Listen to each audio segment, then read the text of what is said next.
ဒုံလဘဝတ်တဲ့လူတွေပြောတာမင်းတို့ဘာလို့အကုသို့ဝင်းယူချင်တာတော့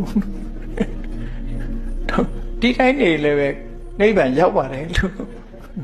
နိဗ္ဗာန်ရောက်ပါတယ်ဘုန်းကြီးအကောင်းထင်ပြီးဝတ်နေကြတယ်အဲ့တော့ဒုံလဘကိုဒါကိုအားပေးဘူးလို့ဘာလို့လဲဆိုရင်တချို့ကဒုံလဘရဟန်းခံပြီးတော့ပတ်သက်နေလဲကိုင်းနေကြတယ်ညနေလဲအစားတောက်တွေကိုင်းလာတယ်တခါတလေတီလာကြတဲ့ဒုံလဘတချို့ပေါ့နော်အဲ့တော့သိက္ခာပုဒ်တွေကတိမ်ကထွက်ကြတဲ့ပတ်စံလူခါလာပြီးတော့တိမ်ကနေထွက်လာပတ်စံတစ်ထဲရောက်လာလိုက်တယ်မှာ အဲ့ဒီကလေးက အ အမ များ လေး ကြီး တ ပဲ င့်ကုန်ပြီ လိုက်တယ်မှာနော်လာပြတယ်ခင်ဗျားတို့များရှင်းအောင်ပြောမယ် အဲ့ဒီလူ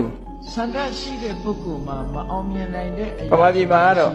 အားလုံး ဒုံလဘယဟန်ခန္ဓာဒီပဲနေနိဗ္ဗာန်မြန်မြန်ရောက်မလို့ထင်လို့လားမသိဘူး